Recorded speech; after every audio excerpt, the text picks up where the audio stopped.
Hello दोस्तों, मैं doctor Sanju और आज के हमारे इस वीडियो में मैं आपको बताने वाली हूँ कि प्रेगनेंसी के शुरुआत में बहुत सी महिलाओं को जी मिचलाना या उल्टियों की समस्या बहुत ज़्यादा रहती है।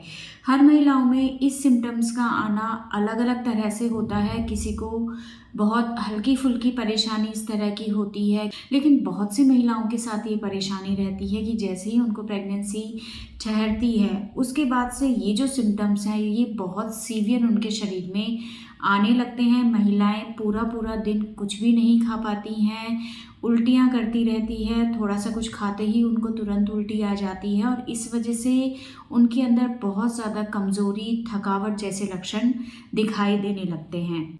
तो अगर ये परेशानी किसी को हल्की फुल्की रहती है तो इसके लिए किसी भी तरह के ट्रीटमेंट को लेने की ज़रूरत नहीं है, क्योंकि ये प्रेगनेंसी का एक बहुत ही नॉर्मल सिम्टम होता है। लेकिन अगर किसी महिला को उल्टियों की समस्या इतनी ज़्यादा हो रही है कि वो खाना भी नहीं खा पा रही है, जिससे उसके शरीर के ऊपर इफ़ेक्ट पड़ रहा है, तो इसके लिए ट्रीटमेंट लेना बहुत ज़्यादा ज़रूरी होता है। तो आज मैं इसी टॉपिक के बारे में बताने वाली हूँ कि अगर किसी महिला को उल्टी या जी मिचलाने की समस्या बहुत ज़्यादा रहती है तो ऐसे में वो क्या करे जिससे उनको ये परेशानी कम महसूस हो। तो देखिए, ये जो सिम्टम होता है ये प्रेगनेंसी के दौरान आने वाला सबसे पहला और सबसे इम्पॉर्टेंट सिम्टम होता है।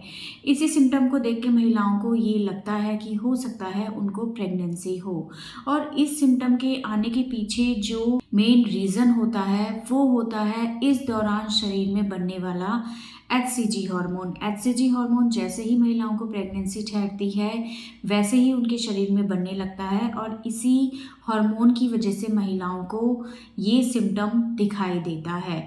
अब ऐसे में महिलाओं के साथ एक प्रॉब्लम ये रहती है कि उनको उल्टी का डर इतना ज़्यादा हो जाता है कि वो कुछ भी खाती नहीं है। उनको लगता है कि अगर वो कुछ खाएंगी तो उनको उल्टी हो जाएगी, और इसी डर की वजह से महिलाएं कई बार पूरा पूरा दिन तक कुछ भी नहीं खाती हैं। तो ये एक सबसे बड़ा कारण होता है महिलाओं के उल्टी होने के पीछे। तो अगर आप चाहती हैं कि आपको उल्टियों की या जी मिचलाने की समस्या बहुत ज़्यादा ना हो, तो उसके लिए आप इस चीज़ पे सबसे पहले ध्यान दें कि आप जब भी सुबह उठती हैं, सुबह उठते ही आपको कुछ सॉलिड खाना है। सुबह के टाइम पे कोई भी लिक्विड चीज़ जैसे चाय, दूध या पानी आपको नहीं लेना है। इवन आपको सुबह उठ के ब्रश भी नहीं करना है।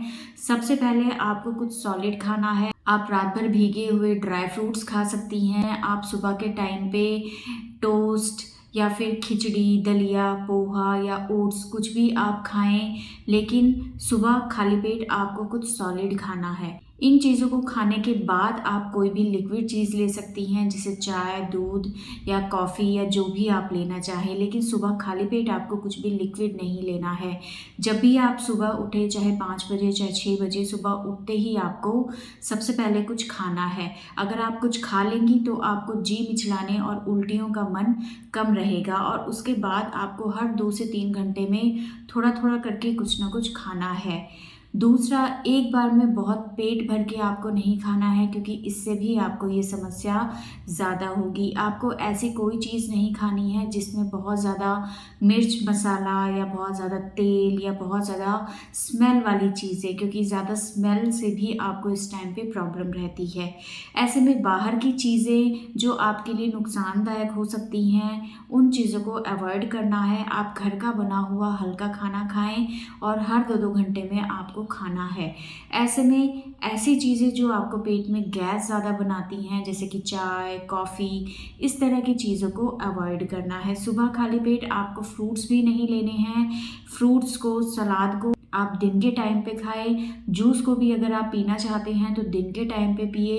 बिल्कुल सुबह उठते ही आपको जूस या फ्रूट्स या सलाद नहीं लेना है। इसके अलावा अगर आप थोड़ा भी खा रही हैं तो इस चीज़ पे ध्यान दें कि वो जो थोड़ा सा खाना है वो भी हेल्दी होना चाहिए।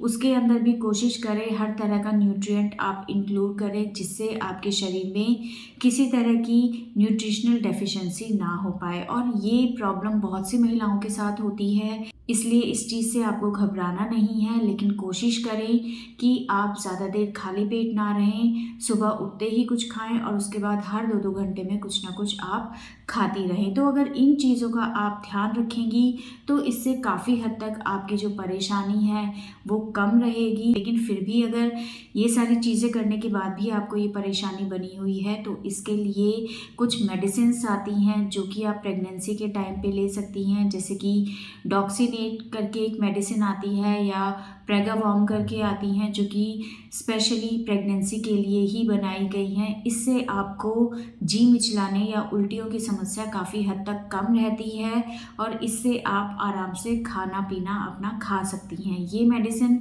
आपको सुबह शाम लेनी होती है और इसको लेने से किसी तरह का कोई नुकसान नहीं होता है। तो अगर आपको बहुत ज़्यादा परेशानी हो रही है तो ऐसे में इन मेडिसिन्स को आप ले सकती हैं और इसको आप दिन में 2 बार इस्तेमाल करें, जिससे ये आपकी परेशानी कम हो। लेकिन अगर इन सब चीज़ों को करने के बाद भी आपको परेशानी ज़्यादा हो रही है तो ऐसे में एक बार डॉक्टर से इस बारे में ज़रूर कंसल्ट कर लें, ताकि अगर कोई और कारण है आपकी इस समस्या के पीछे तो उससे रिलेटेड डॉक्टर आपको ट्रीटमेंट दे सके। अदरवाइज़ अगर जो भी मैंने चीज़ें बताई हैं उन चीज़ों का आप ध्यान रखेंगी तो आपकी ये समस्या काफ़ी हद तक आपको कम रहेगी।